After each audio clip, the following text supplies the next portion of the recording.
Can you hear me okay? What about? I Yes, we can can. hear Awesome, you. awesome. Can you guys hear me? Mhm. Okay, I have my I earbuds got on one. today. I've got 2 ears but no buds. I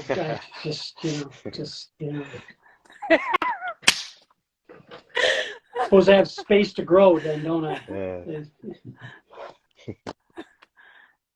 I know. I had to get used to these things. I used to be always afraid that they would fall out, but they don't. They just fit snug. I broke down and got I have them, a bought them. question, a technical question for you guys. Is it the only way you can join a live Instagram is with your phone? You can't join. You can't join on a tablet Yeah, or.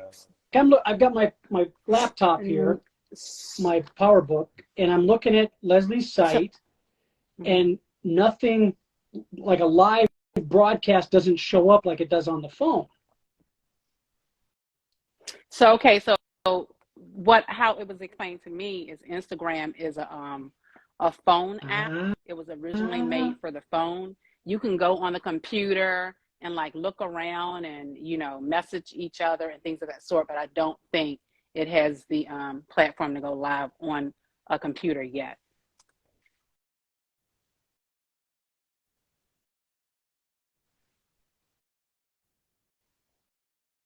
Wayne, are you frozen? are we still? Can you hear me? Wayne, hello? Yeah, I can hear you. Wayne, Can are you you hear me frozen? okay? Oh, wait a minute. Let me let him back in. Yeah, Hello, I can hear you perfectly. hello, hello, hello. You hear I me okay? can hear you. I Yeah. How's that? can hear you. I don't know what happened. I got kicked out. Yeah, it's a magic trick. Yeah. All right, yeah, but it's all right, yeah, but it's a telephone platform, not computer. You can go on it and look around on the Yeah, computer, so but you can't. You live have to has go to be live through on the the phone. phone. Excellent. And Right. is the quality of the sound I'm having right now okay? All right, Yes. good. Because last week we had a little Yeah. feedback. I just want to make sure. I'm trying to. Yeah. And I want to make sure sometimes I don't know if you guys have experienced this, but when I take the video down and look at it back, sometimes when we're talking, and I'll tell the viewers this too, sometimes it may look like we're talking over each other, but we're really not. For some reason, sometimes I don't know what's going on with Instagram, but the voices will overlap and it'll look like we're cutting each other off and talking over each other. So I'm not sure why that is, but we try to edit the videos as much as we can and take that out. But we're not talking over and being rude each guys and talking over each other. Not intentionally. Right. I had to put that in one of the videos because I Yeah. didn't want people to think we were being rude and talking over each other. But I don't know what that's about. It did it in a couple of them, but it didn't do it in the last one. So come on in, guys. We are going to get this party started. Come in and let everyone know that we're here. This is Let's Talk Men's Mental Health with Dr. Leslie Rogers, Wayne Lassane, and Dr. Lowell Whiteman. And we are going to give it 1 minute for people to just jump on, and then we're going to I'm get trying to started. do my self-care. I'm going herbal. Hey. My herbal Hey. tea. Yes. Smile on my face. Yes. That does make, you know what? Yes, and that's what we're talking about tonight, self-care. That tea and a hot bath, a bubble bath, is not only good for women, but good for men too. And that's what we're going to be talking about. So you know what? It's 7:03. Let's get this party started and start talking about self-care, and then other people can jump on as they go. So guys, again, this is Dr. Leslie Rogers, owner of Mental Health Talk and the Wiley talked about Mental Health Talk magazine, publisher and editor of that. We have Wayne Lassane on here that's working to get his certification in mental health. And then we have Dr. Lowell Whiteman, owner of the 360 Mindset podcast, and so much more. And we are coming here on Mondays at 7:00 p.m. Eastern Standard Time to talk about mental health as it pertains to men. And this is our fourth episode, and the discussions have been so amazing, so we're going to keep it going, And tonight we're going to talk about self-care because self-care is important and it's underrated when you talk about self-care in men because men don't really talk about self-care. They engage in self-care, but they might not call it that. They might call it like physical something like, oh, I'm going to the gym or, you know, I'm going to play basketball or something like that. But they don't really say, I'm going to engage in self-care, right? So I thought it would be a perfect opportunity tonight to talk about self-care and give some tips around self-care that men can engage in as well. So you guys can keep yourselves healthy mentally as well as physically. So I'm going to go over an article later. I found this awesome article online, guys, that gave 10 tips to self-care. And I'm going to go over that in a little bit, but I'm going to let you guys take the realm and talk about self-care as it pertains to men. Wayne, Go ahead, Lowe, I'm Wayne. going to give it over to you guys. Okay. So for myself, I love the idea of self-care because I think that we all should take time out, you know, to give ourselves attention, you know, the attention we need. But I know some of the things that work for me is like I enjoy running, and when I go running, it helps me clear my mind, just kind of like not have the distraction of all the other things around.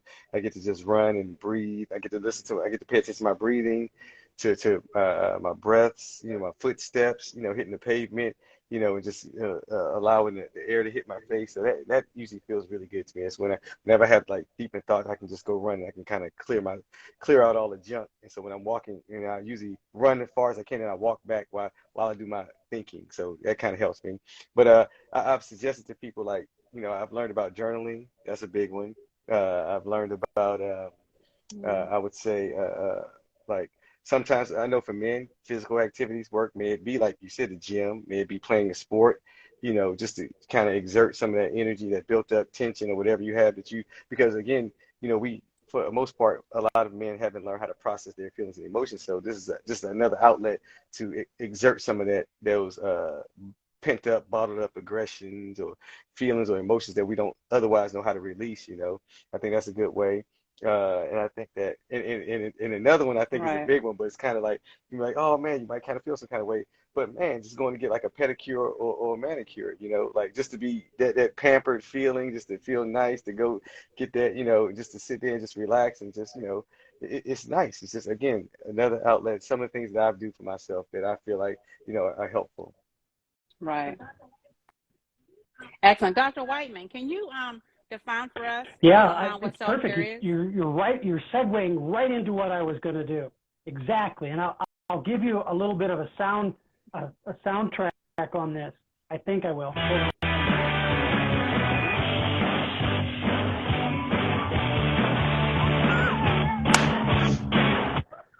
See? Happy faces. Look at that. Yes. Happiness is part of the definition of self-care. Yes. How about that segue, huh?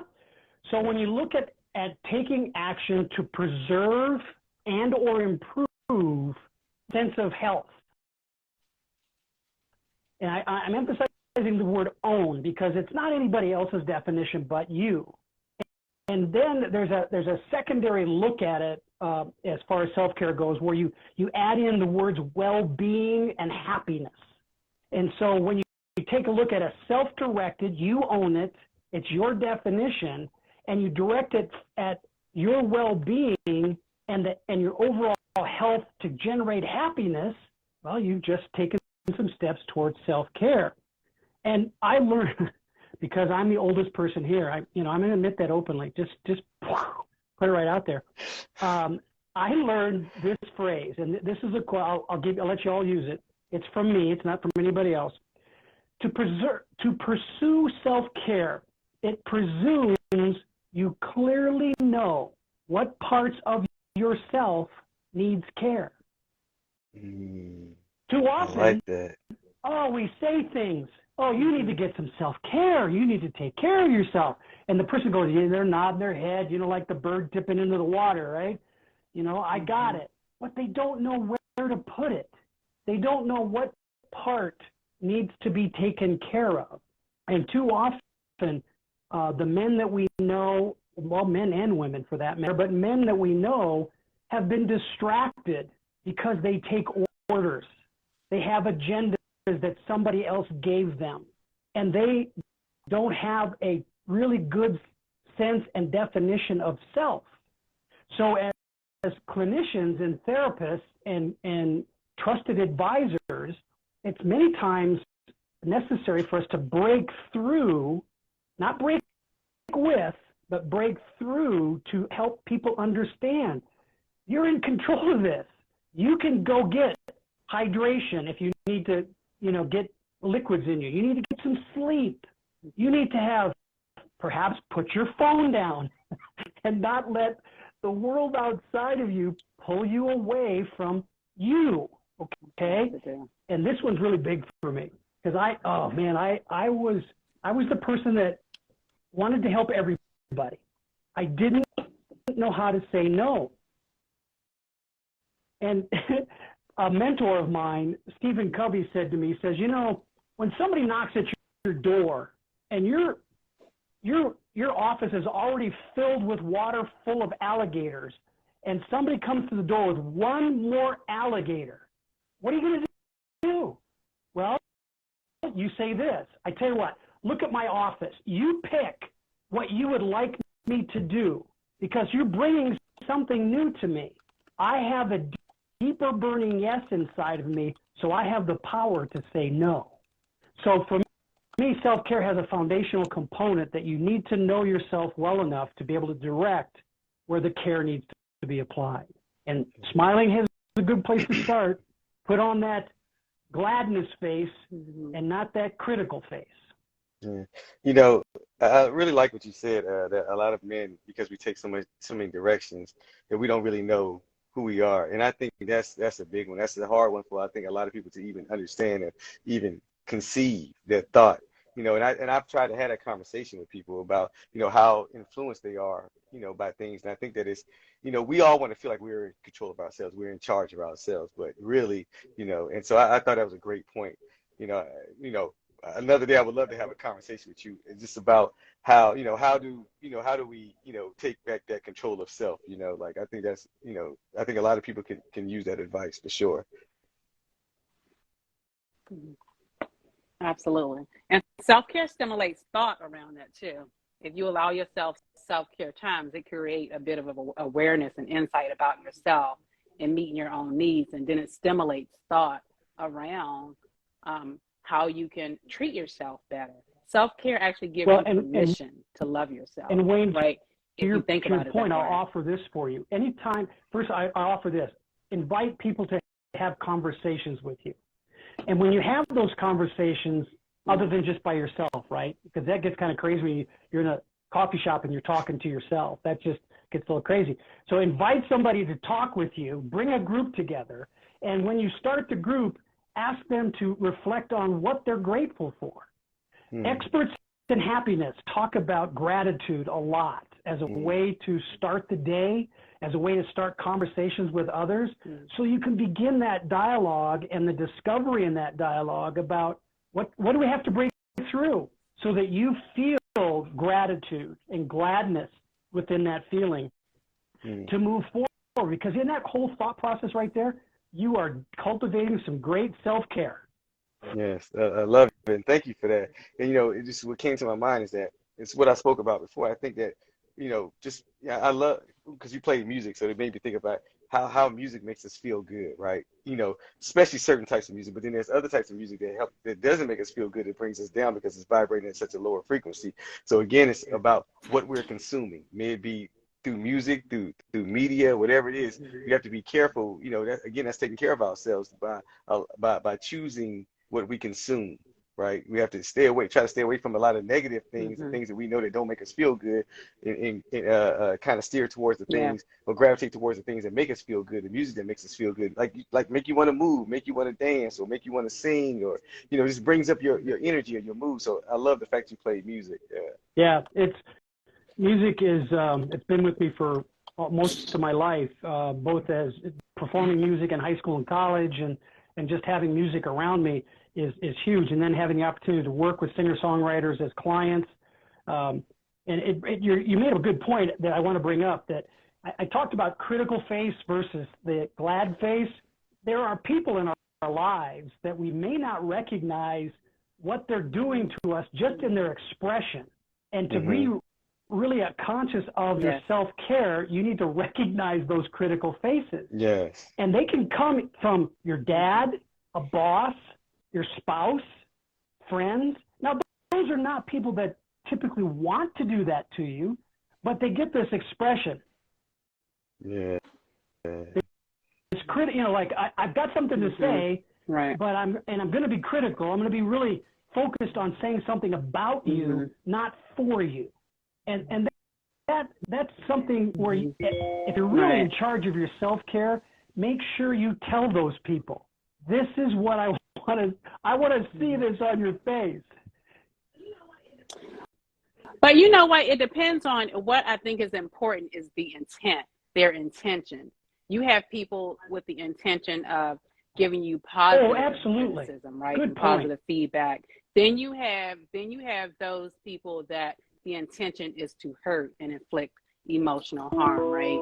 And that's what I think you have to be able to differentiate between, like who's trying to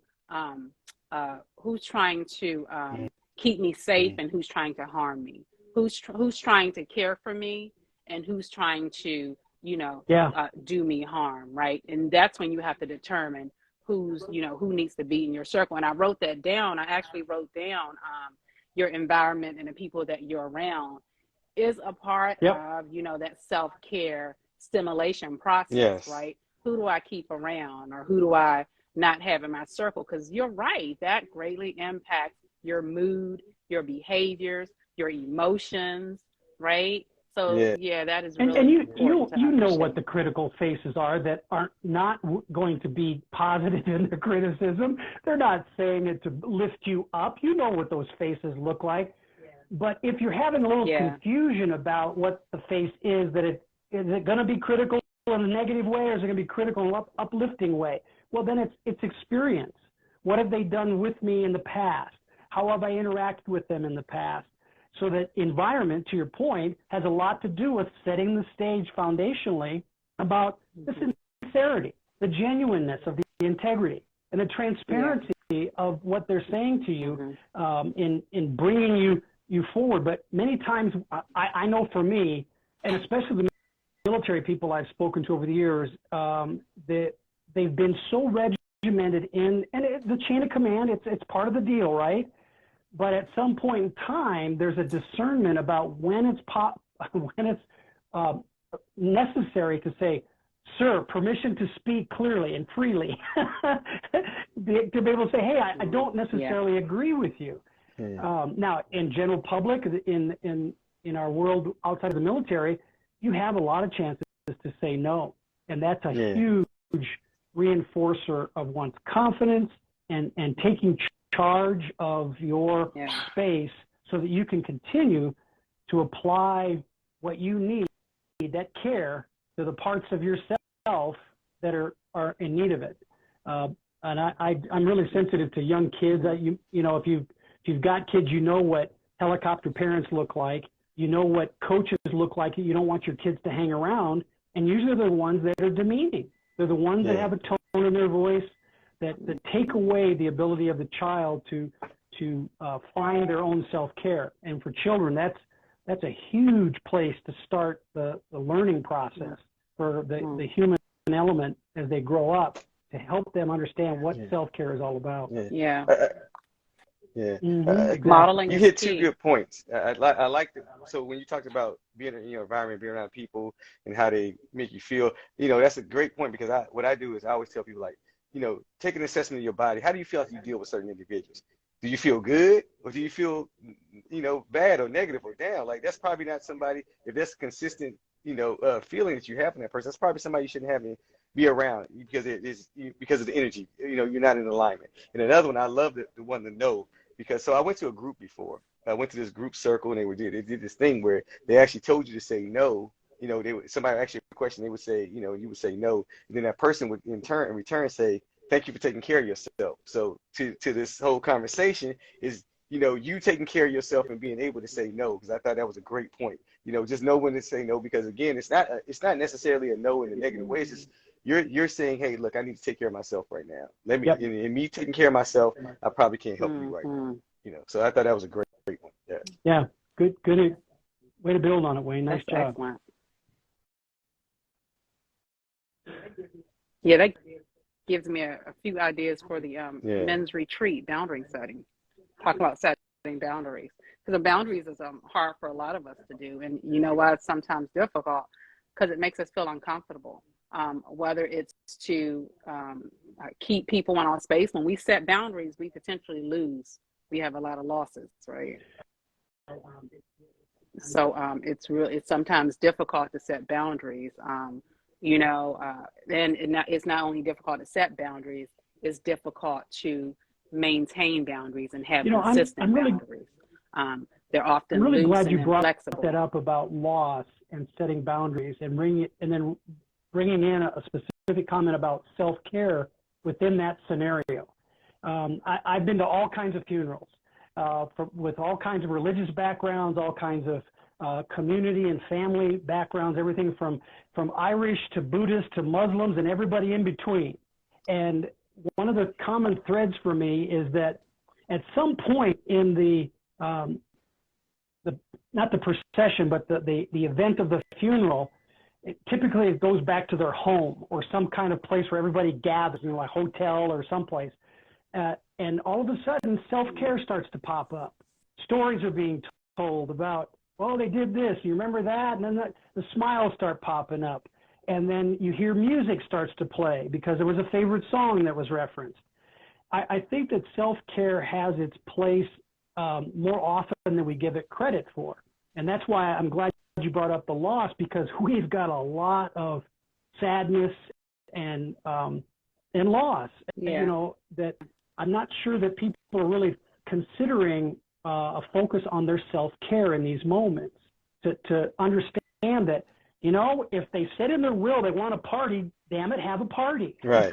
Because that's a great way to have some self-care. Because they're gone, right? They don't know that you had a party or didn't have a party. But the living needs to be taken care of. And I know for me, I've told my family, I don't know if they're going to do it, but I've told them, you better not be sitting around whining. You better be doing something that takes care of you and bolsters you up in remembrance of who I am. I just wanted to share that with you about when you kind of clicked something for me about all the people I talked to at funerals about. Right. Eventually we got to self-care. We didn't talk about self-care specifically, but we talked about the things we've mentioned to take care of yourself in those times of need. Yeah. So listen, I want to go over really quickly. I found this awesome article, and it's by Humanity.com, the grooming journal, and it gives 10 steps to creating self-care for men. And so step one is take a mental health day. Just take a day to yourself to understand what you're going through, or understand your week, to reset, to ground yourself. And, you know, I often recommend that people take self-care days like on Sundays or Fridays. Sundays before the week gets started, and then Fridays to kind of de-escalate and unwind and get ready for the following week, right? So take a self-care, a mental day. Take a mental day. Have self-care with friends. Have a self-care day with friends, right? Invite friends out, go out, have a day of fun. Being with friends, excuse me, guys, we're working from home, right? Me and my dogs. Have a self-care day with friends. Journaling. Wayne, I think you said earlier, journaling. Journaling is an awesome tool to write down your feelings. Have you guys ever heard of free association? Free association means write down anything that comes to mind, no matter what it is, write it down, just anything like mental, some people and that includes mental pictures. Diarrhea, right? Draw, write. Right, anything. Right. And that'll give, you know, it creates insight around what you're feeling, and it, you know, you will be amazed as to what comes out on paper, right? Practice positive self-talk. We talked about, I think it was last Monday, we talked about positive affirmations, right?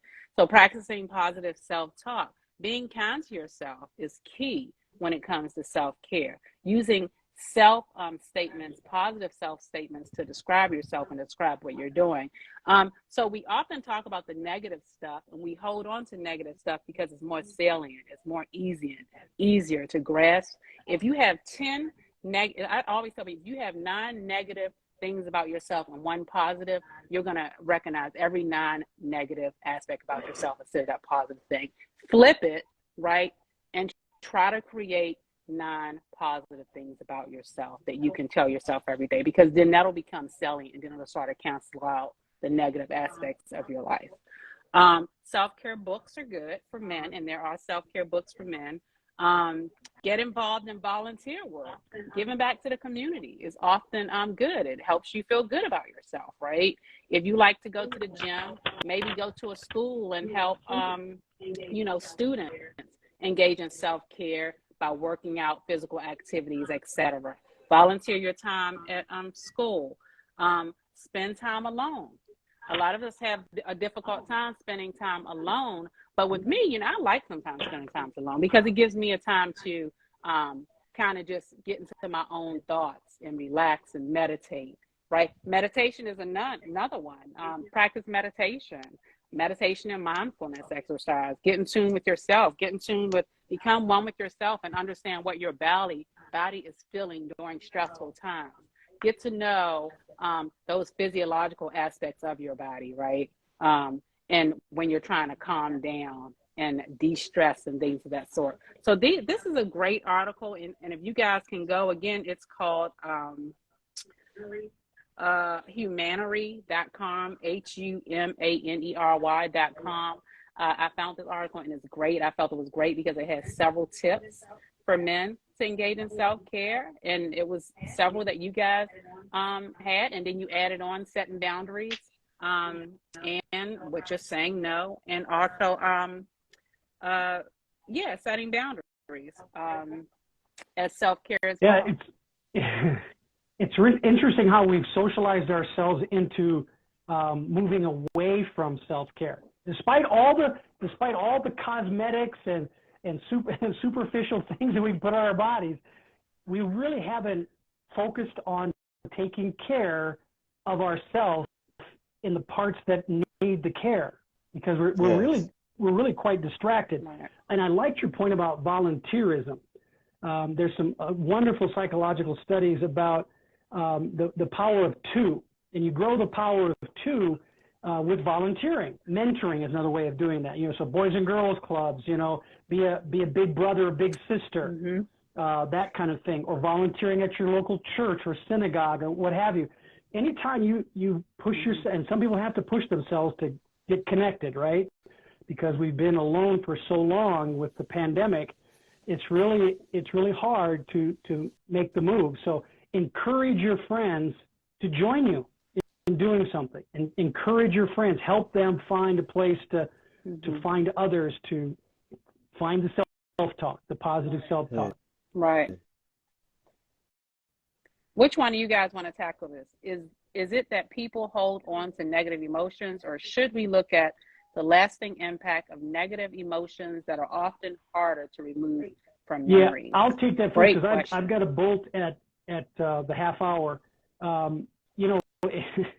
We talked about positive self-talk. Obviously, the opposite of that is the negative side of that. But many times, the negative, the critical thought, doesn't sound negative. To your point earlier, Leslie, about what if somebody's being critical, but in a positive, uplifting, make me better sort of way? Well, there's a lot of language that we can hear. So to get rid of the negatives, challenge people to talk to you in their first person. I believe this.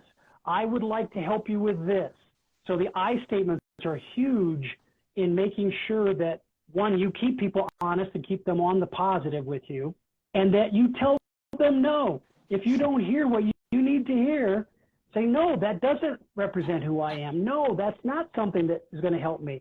Here, let me share with you who I am so you know me better, and can recommend things for me in a positive sort of way. So before I leave, I'm not going to do this. There will not be any crickets here. There will be only celebration. So have a great rest of the show, everybody.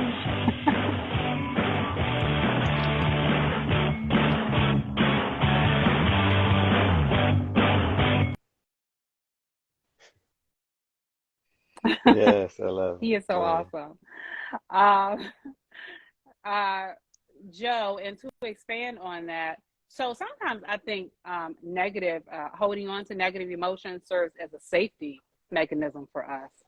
I think it keeps us safe sometimes to hold on to negative stuff because then Yeah, we can kind of yeah, avoid disappointment or avoid yeah, something bad happening, right? So we hold on to negative stuff, right? It's almost like engaging in unhealthy behaviors or learning yes, unhealthy ways to cope, right? So we hold on to negative stuff. But especially I hear that around when people are afraid of failure, they tell themselves, "Oh, I'm not going to get the position anyway," or "I'm not I'm not going to a good fit for this whatever," right? Because it keeps us safe or it keeps us from um, feeling additional no, harmful no, things. What I do you think, agree. Wayne? It makes me think of like when people hold on to these emotions around, like when somebody passes away, they hold on to them as if so. And it's for them, it's like, oh, they don't want to forget the person. But I think that, in letting go those negative emotions, you get to celebrate the person. And again, so right, Yeah. I've always told people that we need to figure out ways to reframe things and make them. But you're not No, you're you're not. not You're not. letting go the Yeah. person or the Yes. emotions. There's Right, that's ways what that I you can mean. Like you're letting go of the memorialize a negative, person, yeah, you the know, when a negative person emotions. Yeah, you're passes. letting go of the Yeah. negative emotions, Yeah. because you can Mhm. reframe them and flip them to positive emotions. And then it becomes a celebration of life more so Mhm. than a passing and losing of life. So I'm in agreement with Yeah, absolutely. That was an excellent question, Joe. Did that answer your question? Let us know. Any other questions before we jump off? We've been on here on Mondays. We've been saying we were going to make it 30 minutes and jump off before you. the hour, but we've been Yeah, staying on yeah. here for an hour. There's some great conversations. So we wanted absolutely great conversations, and we wanted to give you guys an opportunity to jump on live with us if you like. Are there any other questions before we jump off? This is a great question, great Yeah, discussion around self-care and building that awareness within a men's population so that you guys can go back and take it yeah, to your loved ones and your children as well. Because education is key, and you have to model what self-care is for your kids to engage in self-care as well. We experience anxiety and too, and kids experience anxiety too, and they need to know how to take care of themselves in the midst of anxiety yeah. I provoking know that experiences. my wife talks about like somatic work often. Like she gives herself hugs and she touches, just like embraces herself, and just again another way of just kind of like getting Mm-hmm. that touch, and just knowing yourself, and again, what the majority of Mm-hmm. things that we need are within us, right? But we always looking outwardly, but we can find most things inwardly, and then we able to show up in life just in such a better way, right? We taking care of ourselves, so yeah. Absolutely. So Joe says some negative things aren't harmful. However, they are necessary in the process of healthy growth. Absolutely. Sometimes, like for instance, I think I'm a failure because I don't get a Yeah, job, but it could just be a learning experience or, growth. I'm going to hear no. Sometimes I'm going to hear no more times than yes, right. but that doesn't mean I'm a failure. That doesn't mean, a negative connotation about me. It just helps me grow and helps me to be better. I know I am not where I need to be with where I want to be in life or with the growth of my business. But every day I learn something and take it along the way, whether it's a setback for me, instead of giving up because it's a setback, I take away from Yes, that setback in I order to agree. grow. So context often frames the benefits of positive and Yeah, negative things. yeah, Absolutely. I definitely agree. No, no, I agree. Wayne, Yeah, I you want to definitely say? agree with Yeah, absolutely. Joe, you should come up here on stage with us. If you're coming next week, jump on stage with us so you can expound more on that. Great discussions. Thank you guys for coming in and supporting us on Mondays. Dr. Whiteman now is going to be a regular Yes. figure here with us on Mondays in the first Yes. hour, in the first half of the hour. He drops a lot of nuggets. He's a performance coach of elite athletes. And so understanding that helps me to see the benefits. Absolutely. Yeah. hmm Yes, absolutely. And it's Yes. about creating awareness. Awareness does, create benefits around situations, and that's what our goal is here with Mental Health Talk, to create awareness, to stimulate Yes. discussions such as what Yes. we're having now. Awareness stimulates discussions, right?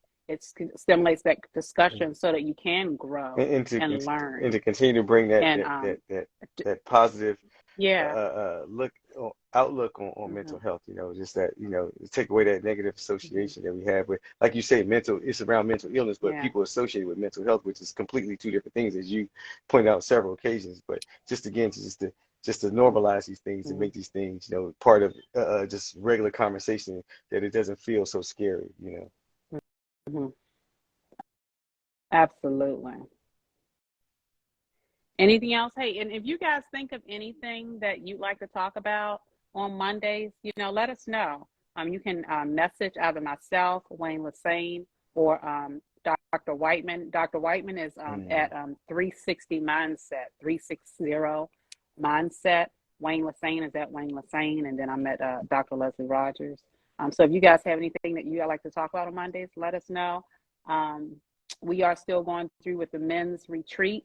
We're looking at October, and we're going to have a great, great agenda planned out for the men. It's going to be, we're thinking about, is going to be in Pigeon Forge, Tennessee.